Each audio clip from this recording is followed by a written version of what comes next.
Greetings everybody and welcome to my YouTube channel.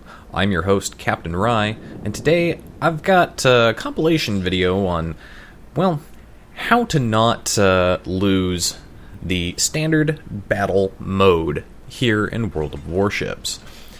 Standard battle mode, as I understand it, is going to be significantly reduced as far as the mode type that you'll encounter in the upcoming patches.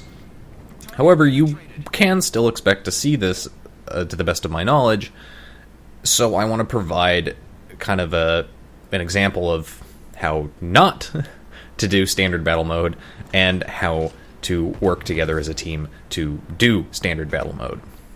So here we are on the hotspot map, standard battle mode, and my team is down on points, we're down on ships, the enemies haven't.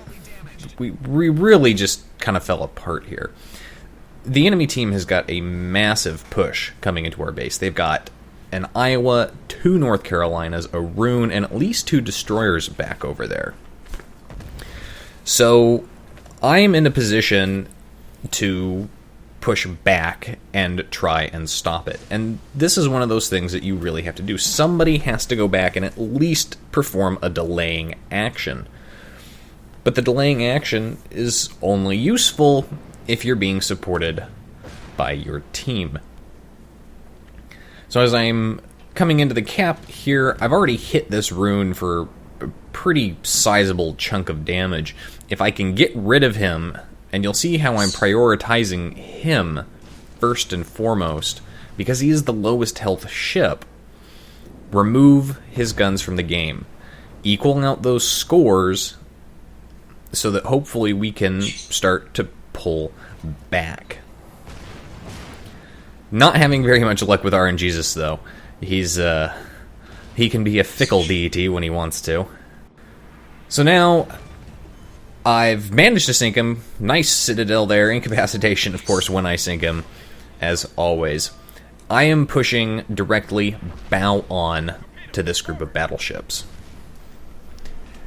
And of course, the reason for that is, well, Tirpitz has got some pretty darn good armor, but even in another battleship, bow on, harder target to hit, and you've got the angling for the armor. Now, I've just punished that North Carolina for providing a broadside onto me target. He's going to return the favor in a little bit. I am looking at getting torpedoes because he is in torpedo range, so the torpedoes are out. If he manages to kill me, and he almost does, then at the very least I'll hopefully have my torpedoes will finish him off.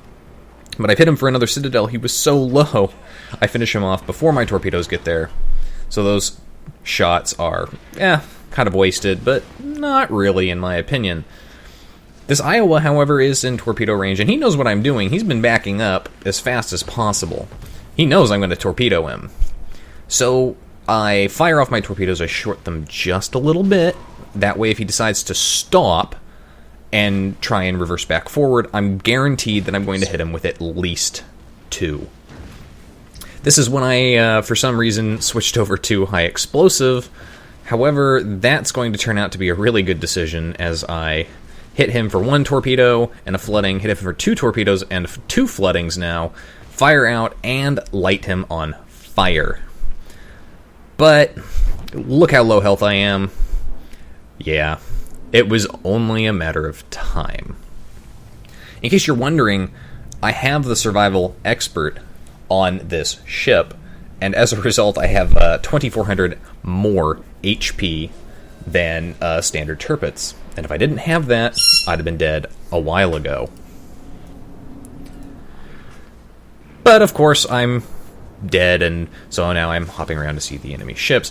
You'll notice, though, that our base is being capped. There is an enemy destroyer in our cap. Oh, but before I get to that, take a look at that Iowa.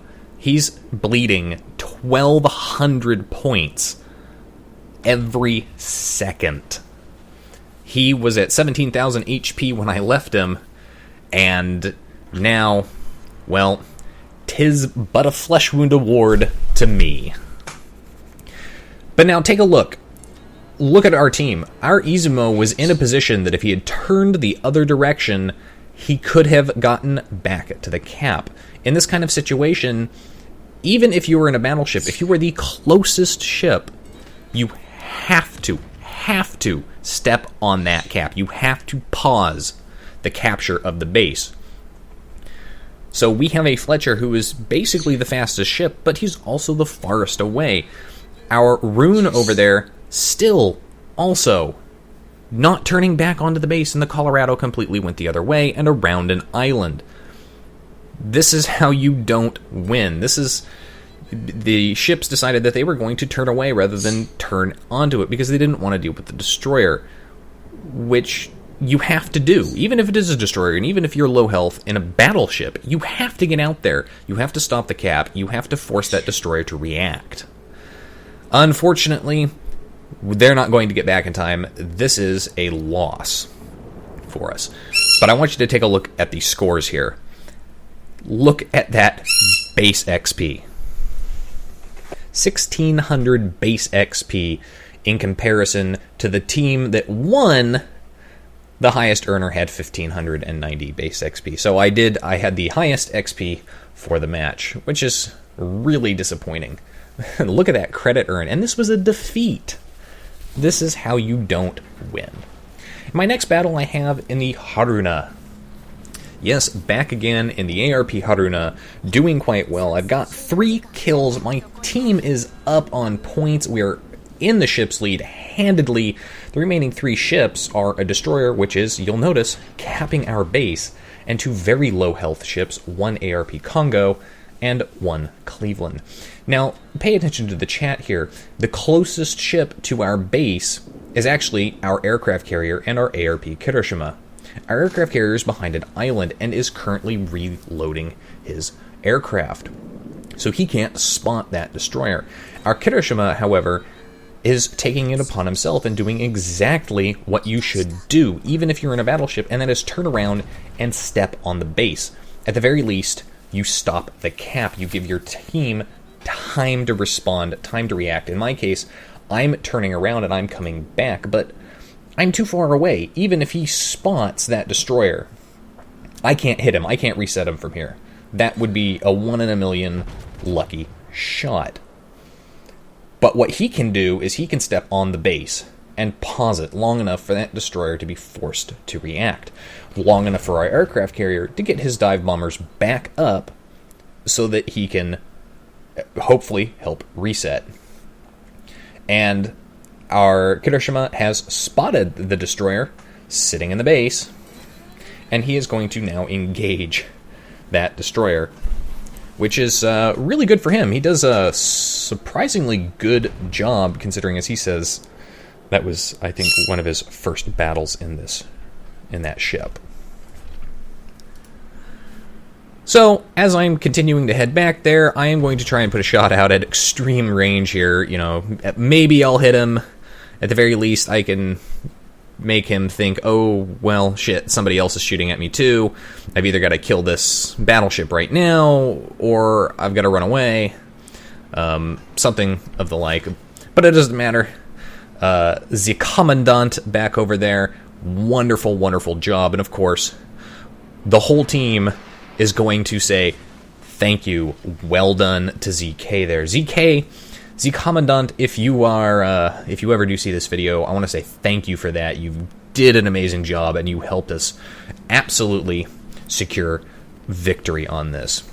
The clock is running down here, and there really isn't too much time left. And the whole team, we're just chasing these 2 ships down. We are just not going to let them get away here. My guns are alternating on their reload about every 15 seconds, so while I don't get to do a full broadside, it does mean I don't have to wait full 30 seconds, fire off a full broadside, miss, and wait another full 30 seconds to fire again. I can do 4 and 4, and they're so low health, really all I need is 1, maybe 2 solid hits to cause enough damage to secure the kills, and I am chasing both of these kills because I want both of them. I want that Kraken unleashed. I've already got Confederate. I had, earlier in this match, a New Mexico who was broadside on, who I nearly killed off but was taken from me. I had an aircraft carrier who I citadeled for 13,000, who dropped him down to about 100 points, who was taken from me. And at least one cruiser that was also massively reduced that I was not able to get the kill on. So I am very much looking for this Kraken Unleashed medal. And it's just kind of a matter, and both ships are, fortunately, they're right around the same location, so I don't have to do a lot of maneuvering and a lot of gun tracking to get them. And there's shots in from the Kirishima, who drops that Congo just way down there. Those forward guns, shots out on him any second. There it is. There's my 4th kill. 1 shot left to go.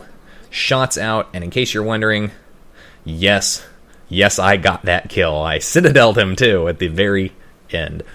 There you go. That is teamwork. That's what you've got to do if you see a situation, especially if you know it's a destroyer, something sneaky and hidden that's back at your base. You have to get back there, and you have to respond. Anyway, folks, I hope you enjoyed today's video. If you did, hit that like and subscribe button, and I will see you next time. This is Captain Rye, signing off.